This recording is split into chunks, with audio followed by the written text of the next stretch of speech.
What's up, Bruins fans? I'm here to give you the latest info on your beloved Boston Bruins. Today's video is about the Boston Bruins, and Swayman supposedly aren't close on a deal. A very large defenseman is linked to the Bruins, and development camp rosters have been announced. According to NHL insider Frank Saravalli, even though the Boston Bruins did issue a qualifying offer to Jeremy Swayman, it would seem the two sides aren't close to a deal. Now, I thought with the recent Jussi Saros signing at 8-year, $7.74 million deal, that it would set the market for Swayman. Maybe it did for Jeremy, but I'm not sure about Boston. Sweeney has never been shy to drag contract talks out, and I'm sure all can remember how long it took to extend David Pastrnak. Now, we don't know anything of what the deal is or even what Swayman is asking for, but the rumors are that he's asking for $8 million over 8 years. Swayman went to arbitration with the Bruins last year and made it clear he wasn't a fan. Last year, Swayman spoke about going through arbitration pretty candidly to the Bruins media and said, "Yeah, after dealing with what I did this summer with arbitration, hearing things that a player should never hear, it feels pretty special to be in this situation." He continued to say, "There's no ill will on the process because I understand that.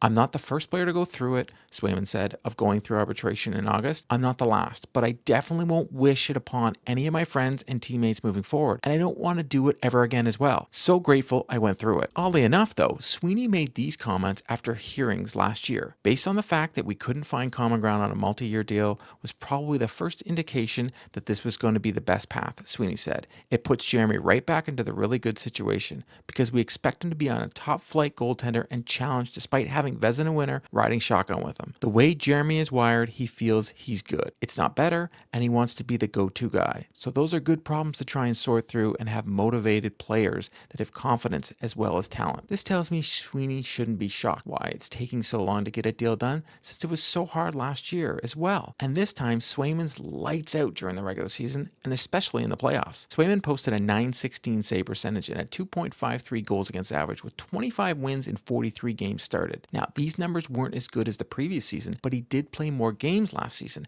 and by the end of the year, he had taken the net away from Linus Ullmark and earned the spot as the playoff starting goalie. Swayman earned his first All-Star appearance as well last year for his career, and so his resume is solid. Swayman took the Bruins to arbitration last year, so technically the Bruins could take him this year, but I truly believe that won't happen. My guess is they will get a deal done as they don't trade away Ullmark if they don't think they can come to a deal with Swayman. We'll see what happens, but signing Swayman needs to be the #1 priority this summer. Our next story is the Boston Bruins have issued qualifying offers for some players and not all. Boston Bruins general manager Don Sweeney announced today that June 30th, the team had issued qualifying offers to Michael Callahan, Mark McLaughlin, Alex Regula, and Jeremy Swayman. Joey Abate, Jesper Vonquist, and Curtis Hall did not receive qualifying offers. Abate will remain under contract with the Providence Bruins, though, 2024-25 season. What this means is Jesper Boyquist and Curtis Hall will become unrestricted free agents and can sign with other teams. I'm surprised about Boyquist, though, as I felt he was a serviceable player for the Bruins last season and added speed and skill to the bottom six when he entered the lineup. In 47 games last season, he scored 6 goals and got 8 assists for 14 points. Hopefully he lands a contract with another team next season. The next story is the Boston Bruins have lots of spots open leading into free agency and now being linked to Nikita Zadorov. Elliot Friedman on 32 Thoughts the podcast mentioned he thinks the Bruins will be in on the 6'6" left shot defenseman who recently turned down a 5-year, $5 million offer from the Vancouver Canucks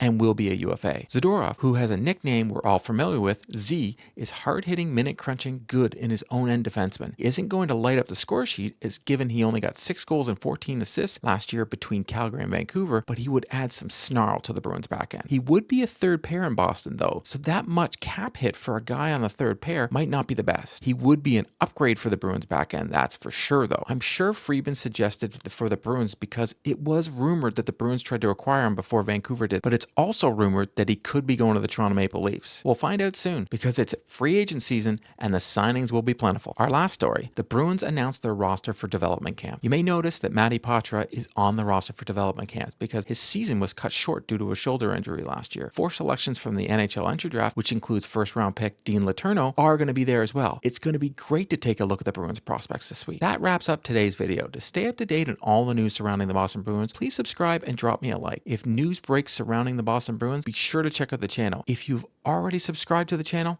thank you. See you next time.